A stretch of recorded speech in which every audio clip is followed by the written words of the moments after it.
Assalamualaikum warahmatullahi wabarakatuh. Alhamdulillahirabbil alamin wassalatu wassalamu ala asrofil anbiya'i wal mursalin wa ala alihi washabihi ajmain amma ba'du. Selamat siang semuanya. Perkenalkan, kami dari kelompok 1. Pada kesempatan pada siang hari ini, kami akan memaparkan materi tentang aset jangka panjang yang kedua, yaitu terdiri dari investasi dan aset tak berwujud.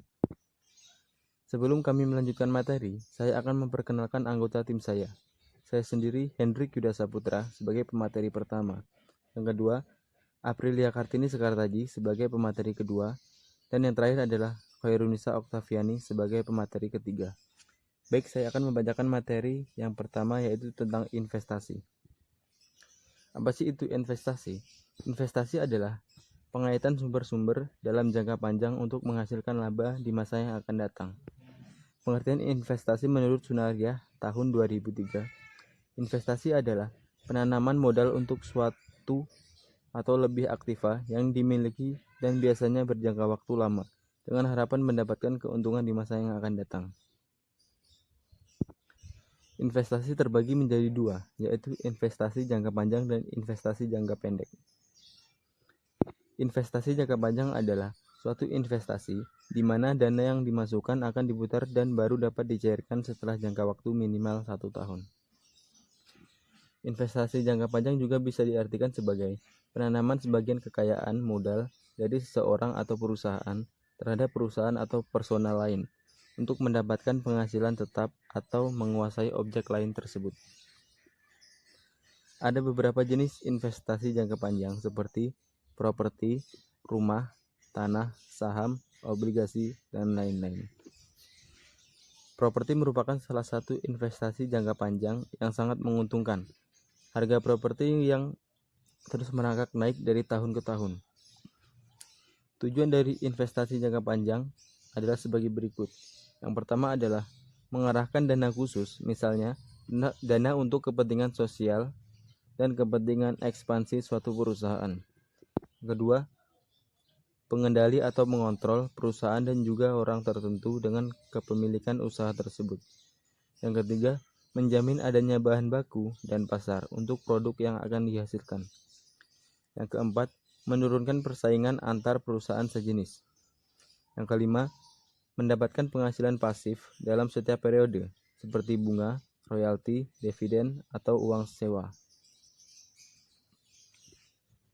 Bentuk investasi jangka panjang. Ada banyak pilihan bagi perusahaan untuk mendapatkan investasi jangka panjang dan perusahaan yang dimiliki investasi pada tanah atau bangunan, bukan untuk operasi perusahaan yang disebut dengan investasi properti.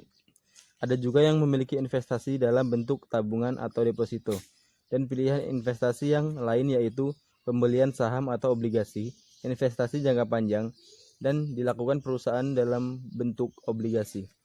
Apabila diperbandingkan, kedua bentuk investasi tersebut mempunyai kelebihan dan kekurangan. Investasi jangka panjang dalam obligasi memberikan jaminan yang pasti atas penerimaan bunga selama kurun waktu tertentu. Bila tingkat bunga di pasaran menurun, tingkat bunga obligasi tidak berubah karena tingkat bunganya sudah ditetapkan dalam perjanjian awal. Di lain pihak, investasi jangka panjang dalam saham akan memberikan penghasilan yang lebih tinggi daripada tingkat bunga obligasi apabila perusahaan mendapatkan keuntungan yang tinggi dan sebaliknya. Jenis investasi jangka panjang yang pertama adalah emas. Emas adalah logam mulia 99,99% yang sangat berharga dan langka, yang bisa diterima oleh semua kalangan. Emas dapat dengan mudah dibentuk atau sering dipergunakan sebagai perhiasan. Investasi emas adalah investasi jangka panjang yang aman serta menguntungkan. Di kondisi yang tidak menentu, emas mempunyai nilai jual yang lebih stabil dan dianggap sebagai pengganti mata uang tanpa batasan aset. Yang penting dan aman kapan saja bisa digunakan dijadikan uang ketika dibutuhkan. Nilai tukar US dollar yang sama dan searah dengan emas, sehingga banyak orang yang melakukan investasi emas. Yang kedua adalah properti. Bentuk lain dari investasi jangka panjang adalah investasi berupa properti, mulai dari tanah, rumah, ruko, apartemen, kebun, dan sebagainya. Yang ketiga adalah saham. Suatu perusahaan dapat mendapatkan dana dari para investor dengan cara menerbitkan atau mengeluarkan saham. Berbeda dengan obligasi, saham adalah suatu pernyataan dan bukan surat hutang dan tidak membutuhkan penebusan penerbitannya. Yang keempat adalah reksadana. Para investor dapat melakukan investasi tetapi secara tidak langsung, yakni memakai perantara perusahaan reksadana. Dana yang sudah dikumpulkan dari para investor dalam jumlah yang besar akan meningkatkan posisi tawar-menawar dari perusahaan reksadana. Yang kelima adalah program pensiun. Perusahaan asuransi di Indonesia sudah sangat banyak dan telah memasarkan dan memperkenalkan produk unggulan yang telah dipadukan dengan program investasi dana pensiun. Sampai apabila sudah tiba di masa pensiun, investor akan mendapatkan sejumlah dana yang asalnya dari hasil pengembangan dari pihak perusahaan asuransi. Namun demikian, investasi program pensiun tidak banyak mendapatkan bunga jika dibandingkan dengan menabung pada suatu bank tertentu yang sifat bunganya lebih besar. Hasil dari investasi dengan program pensiun juga tidak menentu daripada investasi lain. Besarnya keuntungan dan bunga yang akan didapatkan seringkali bergantung dari besar kecilnya keuntungan diperoleh perusahaan asuransi. Kemudian obligasi. Obligasi yaitu surat bukti telah memberikan pinjaman kepada pihak yang menerbitkan obligasi dan harus dilunasi ketika tanggal jatuh temponya. Obligasi juga mempunyai hak atas pembagian keuntungan apabila diterima oleh pemegang obligasi yang bentuk badan dengan rekaterasi sebagai dividen. Bagian keuntungan yang diterima itu tidak dikenakan pajak. Kemudian ada asuransi. Asuransi adalah sebuah perjanjian antara pertanggung dan penanggung, yakni perusahaan asuransi. Asuransi berasal dari kata insurance, yang artinya pertanggungan. Penanggungan akan bersedia menanggung sejumlah kerugian yang sangat mungkin terjadi di masa mendatang sesudah tertanggung menyepakati pembayaran uang tersebut dengan premi. Selanjutnya, kita akan masuk ke dalam materi mengenai aset tak berwujud. Aset tak berwujud dapat didefinisikan sebagai hak istimewa dan keuntungan kompetitif yang timbul dari pemilikan suatu aset yang berumur panjang, yang tidak memiliki wujud fisik tertentu. Bukti pemilikan aset tak berwujud bisa berupa kontrak, lisensi, atau dokumen lain. Aset tidak berwujud mungkin timbul dari yang pertama, pemerintah, seperti hak paten, hak cipta, franchise, merek dagang, dan nama dagang. Yang kedua, perusahaan lain, misalnya pembelian yang mencakup pembayaran untuk goodwill. Yang ketiga, penjualan tertentu, seperti franchise dan lisi. Aset ini dimiliki untuk digunakan dalam menghasilkan atau menyerahkan barang atau jasa, disewakan kepada pihak lain, atau untuk tujuan administratif. Aset tetap tak berwujud diakui jika dan hanya jika kemungkinan besar perusahaan akan memperoleh manfaat ekonomis masa depan dari aset tersebut, dan biaya perolehan aset tersebut dapat diukur secara andal. Aset tak berwujud memiliki beberapa karakteristik penting. Karakteristik tersebut antara lain, yang pertama, kurang memiliki eksistensi fisik. Tidak seperti aset berwujud seperti properti, pabrik, dan peralatan. Aset tak berwujud memperoleh nilai dari hak dan keistimewaan yang diberikan pada perusahaan yang menggunakannya. Yang kedua, bukan merupakan instrumen keuangan. Aset seperti deposito bank, piutang usaha, dan investasi jangka panjang dalam obligasi serta saham tidak memiliki substansi fisik, tetapi tidak diklasifikasikan sebagai aset tak berwujud. Aset ini merupakan instrumen keuangan dan menghasilkan nilainya dari hak untuk menerima kas atau ekuivalen kas di masa depan. Yang ketiga, bersifat jangka panjang dan menjadi subjek amortisasi. Aset tak berwujud menyediakan jasa selama periode bertahun-tahun. Investasi dalam aset ini biasanya dibebankan pada periode masa mendatang melalui beban amortisasi periodik. Selanjutnya, pengklasifikasian aset tak berwujud. Aset tak berwujud diklasifikasikan menjadi beberapa bagian. Yang pertama ada akuisisi. Artinya, aset tak berwujud dapat diperoleh dengan cara membelinya dari entitas lain, seperti membeli wiralaba atau paten dari orang lain. Yang kedua, dapat diidentifikasi. Artinya, beberapa aset tak berwujud dapat diidentifikasi secara terpisah dari perusahaan lainnya. Contohnya, hak paten, merek dagang, dan wiralaba. Yang tiga, dapat dipertukarkan. Artinya, beberapa aset tak berwujud dapat diidentifikasi, dapat dijual maupun dibeli, atau dengan kata lain dapat dipertukarkan. Contohnya termasuk paten, merek dagang, dan wiralaba. Goodwill adalah contoh aset tak berwujud yang tidak dapat diidentifikasi dan tidak dapat dipertukarkan. Goodwill hanya akan mempunyai nilai jika dikombinasikan atau dihubungkan dengan aset lainnya dan tidak dapat diperoleh kecuali dengan mengakuisisi aset lainnya secara simultan. Yang keempat, ada periode manfaat yang diharapkan. Artinya, beberapa aset tak berwujud seperti biaya organisasi diharapkan dapat memberikan manfaat kepada perusahaan dalam jangka waktu yang tidak terbatas. Sebagai contoh, paten memiliki umur hukum selama 17 tahun dan periode manfaat leasehold yang dicantumkan dalam kontrak lisi. Selanjutnya ada pencatatan dan penilaian aset tidak berwujud tersebut. Yang pertama, mencatat biaya pembelian aset tak berwujud. Sesuai dengan prinsip biaya, aset tak berwujud harus dicatat pada saat diakuisisi dengan biaya ekuivalen kas saat ini. Biaya ini termasuk harga beli, biaya transfer dan hukum, dan setiap pengeluaran lainnya yang berkaitan dengan akuisisi. Biaya akuisisi merupakan biaya pasar saat ini dari semua penukar yang diserahkan atau dari aset yang diterima, mana yang lebih dapat ditentukan. Yang kedua, mencatat biaya aset tak berwujud yang dibuat secara internal. Terkadang, perusahaan membuat sendiri aset tak berwujud seperti paten. Hanya biaya yang secara spesifik dapat diidentifikasi dari penciptaan aset tak berwujud tersebut. Jadi, walaupun perusahaan telah mengeluarkan biaya penelitian yang sangat besar untuk membentuk HAT yang dipatenkan, namun hanya biaya untuk mendapatkan paten tersebut yang dikapitalisasi sebagai aset.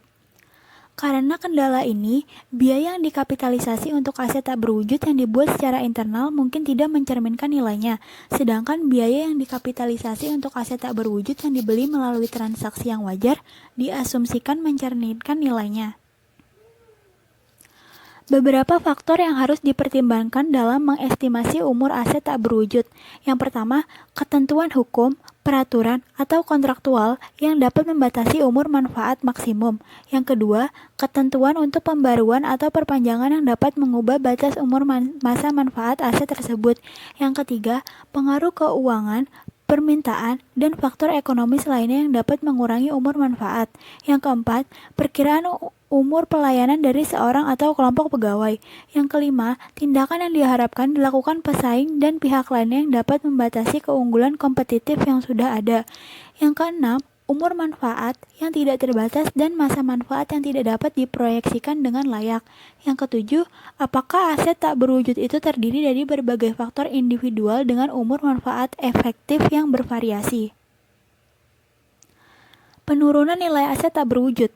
Jika jumlah yang tidak didiskontokan atas arus kas masuk yang diharapkan dari penggunaan aset tak berwujud yang dapat diidentifikasi lebih kecil dari nilai buku yang belum diamortisasikan, maka aset tak berwujud disesuaikan ke nilai wajarnya. Kerugian penurunan ini langsung diakui sebesar perbedaan antara nilai buku dan nilai wajar. Nilai buku aset yang telah direvisi akan diamortisasi selama sisa umur manfaat aset tersebut, tetapi periode amortisasi tidak lebih dari 40 tahun. Pelepasan aset tak berwujud. Ketika sebuah aset tak berwujud dijual, dipertukarkan, atau dilepaskan, biaya yang belum diamortisasikan harus dihilangkan dari akun keuntungan atau kerugian pelepasan diakui dan dicatat. Keuntungan atau kerugian adalah sama dengan perbedaan antara hasil bersih dari pelepasan dan biaya yang belum diamortisasi. Selanjutnya, jenis dari aset tak berwujud.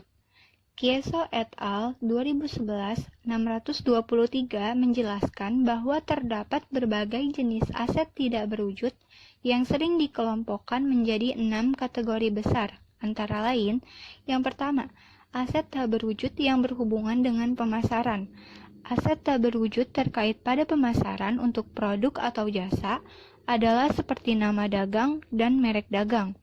Hak untuk menggunakan nama dagang dan merek dagang menurut common law secara eksklusif berada pada pengguna awal selama mereka terus menggunakannya. Yang kedua, aset tak berwujud yang berhubungan dengan pelanggan. Aset tak berwujud terkait pelanggan dihasilkan dari hubungan perusahaan dengan pihak luar. Dalam hal ini, termasuk aset tak berwujud dengan masa manfaat tidak terbatas. Yang ketiga, aset tak berwujud yang berhubungan dengan seni. Aset tak berwujud yang berhubungan dengan seni, terdapat hak cipta melindungi hak kepemilikan ini. Hak cipta diberikan selama umur penciptanya ditambah 70 tahun. Biaya untuk memperoleh dan mempertahankan suatu hak cipta dapat dikapitalisasi. Yang keempat, aset tak berwujud yang berhubungan dengan kontrak. Bentuk umum dari aset tak berwujud yang berhubungan dengan kontrak adalah waralaba atau franchise, yaitu lisensi, izin bangunan, hak siaran, dan kontrak jasa atau pasokan, yang keseluruhan merupakan hak yang timbul dari perjanjian kontrak. Waralaba berlangsung selama masa periode waktu tertentu. Pencatatan sebagai aset tidak berwujud hanya jika terdapat biaya yang diidentifikasi pada akuisisi hak pengoperasian. Yang kelima, aset tak berwujud yang berhubungan dengan teknologi. Aset tak berwujud yang berhubungan dengan teknologi berkaitan erat dengan inovasi dan perkembangan teknologi, seperti halnya paten. Terdapat dua jenis paten, yaitu paten proses dan paten produk. Hak paten diberikan selama periode 20 tahun dan dicatat sebesar biaya perolehan, namun tidak termasuk biaya penelitian dan pengembangan, karena kedua biaya tersebut harus dibebankan pada periode terjadinya. Yang keenam, ada goodwill. Goodwill adalah sisa kelebihan biaya atas nilai wajar aset bersih yang dapat diidentifikasi yang diakuisisi, sehingga goodwill hanya dapat diidentifikasi pada bisnis secara keseluruhan. Salah satu cara untuk menjual goodwill adalah dengan menjual usaha. Dalam penggabungan usaha, biaya dibebankan jika memungkinkan pada aset tidak berwujud dan aset berwujud bersih yang dapat diidentifikasi. Sisanya dicatat dalam akun aset tidak berwujud yang disebut goodwill. Selanjutnya, aset tak berwujud yang dapat dipertukarkan. Aset tak berwujud yang dapat dipertukarkan adalah aset tak berwujud yang dapat diidentifikasi sebagian dari aset lainnya dan dapat dijual secara terpisah. Yang pertama, hak paten. Hak paten adalah hak istimewa yang dikeluarkan oleh pemerintah yang memberikan kewenangan kepada pemegang hak untuk memproduksi, menjual, dan mengawasi penemuannya dalam jangka waktu tertentu sejak hal tersebut diberikan. Dengan adanya hak ini, pemegang hak paten menjadi terlindungi dari kemungkinan adanya pelanggaran oleh pesaing. Itulah sebabnya perusahaan yang berhasil menemukan suatu produk baru tidak segan untuk mengeluarkan sejumlah uang demi memperoleh hak paten dari pemerintah. Hak perolehan hak paten harus diamortisasi selama masa berlaku hak tersebut atau selama masa manfaatnya, tergantung mana yang lebih pendek. Dalam menentukan masa manfaat, perusahaan harus mempertimbangkan kapan penemuan diperkirakan akan mulai ketinggalan zaman atau tidak memadai lagi, yang menyebabkan hak paten menjadi tidak ekonomis lagi sebelum akhir masa berlaku hak tersebut. Yang kedua, hak cipta. Hak cipta adalah hak yang diberikan oleh pemerintah yang memberikan hak istimewa kepada pemegang hak tersebut untuk memproduksi dan menjual suatu karya seni atau karya tulis. Harga perolehan suatu hak cipta terdiri dari pengeluaran untuk mendapatkan dan mempertahankan hak tersebut. Maka manfaat suatu hak cipta biasanya lebih pendek daripada masa berlakunya. Mengingat sulitnya penentuan masa manfaat suatu hak cipta, maka hak cipta biasanya diamortisasi dalam periode waktu yang relatif pendek. Yang ketiga, ada merek dagang. Merek dagang atau nama dagang adalah kata, rangkaian kata, logo, atau simbol yang membedakan atau memberi identitas suatu perusahaan tertentu atau produk tertentu. Nama dagang mempunyai manfaat yang sangat besar bagi perusahaan dan sangat berpengaruh terhadap keberhasilan pemasarannya. Apabila merek dagang dibeli, maka harga perolehan hak tersebut adalah harga belinya. Apabila dikembangkan sendiri oleh perusahaan, maka harga perolehan meliputi biaya hukum, biaya pendaftaran, biaya perancangan, dan pengeluaran-pengeluaran lain yang langsung berhubungan dengan perolehan hak tersebut. Seperti halnya aset tak berwujud lainnya, hak merek harus diamortisasikan selama masa manfaat atau masa berlakunya. Yang keempat, franchise atau waralaba dan lisensi atau perizinan. Franchise adalah hak yang diperoleh untuk melakukan suatu usaha tertentu atau memasarkan produknya, sekaligus mengikuti pola usaha, cara pengelolaan, penggunaan logo, maupun penggunaan alat usaha tertentu yang aslinya dimiliki oleh perusahaan yang memberikan hak franchise. Perizinan adalah hak perusahaan yang diperoleh dari pihak pemerintah baik daerah maupun pusat untuk melakukan suatu aktivitas tertentu terkait dengan bidang usahanya. Izin-izin perusahaan tentu ada jangka waktunya, dan jika masa berlakunya telah habis, maka izin tersebut harus diperpanjang atau diperbaharui. Namun demikian, izin usaha atau aktivitas tertentu atas terkait dengan usaha biasanya memiliki jangka waktu 3-30 tahun, yang artinya lebih dari 1 tahun buku. Untuk itu, izin diakui sebagai aset tetap tak berwujud. Harga perolehan suatu hak franchise dan lisensi adalah semua pengeluaran yang diperlukan untuk mendapatkan hak tersebut. Bila jangka waktunya terbatas, maka harga perolehan suatu hak franchise dan lisensi adalah semua pengeluaran yang diperlukan untuk mendapatkan hak tersebut. Namun, apabila jangka waktunya tidak terbatas, maka amortisasi dilakukan selama jangka waktu yang ditentukan dengan taksiran yang wajar. Selanjutnya, penyajian aset tak berwujud. Kieso et al. 2011 640-642 memaparkan terkait penyajian aset tak berwujud dan pos lain yang berhubungan. Yang pertama, pada laporan posisi keuangan. Semua aset tak berwujud selain goodwill dilaporkan secara terpisah, dan goodwill harus diungkapkan sebagai pos terpisah. Hal ini karena goodwill dan aset tak berwujud lainnya sangat berbeda dengan jenis aset lain. Yang kedua, pada laporan laba rugi. Pelaporan atas beban amortisasi dan kerugian penurunan nilai aset tak berwujud sebagai bagian dari operasi berjalan. Kerugian penurunan goodwill dilaporkan terpisah, kecuali jika operasi sudah tidak berjalan.